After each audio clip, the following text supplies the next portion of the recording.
Ito po ang aming 2-feet sublim machine na nagamit ng 7 araw na may total of 12 meters.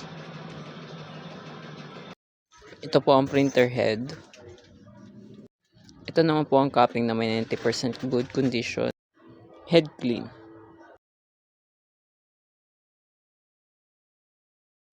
Nozzle test. Ito naman po ang aming AVR. Ang waste tank ay nilinis ng nakarang araw. Ito naman po ang ground wire. Ang ink system label namin ay tama lang. Ito po ang aming used ink. Nandito naman po ang unused ink and sublimation roll. Ito naman po ang aming sublimation workload. Ito po ang aming sublimation workload. Ito naman po ang aming inventory. Ito naman po ang aming daily maintenance checklist. Thank you. And daily maintenance checklist. Thank you.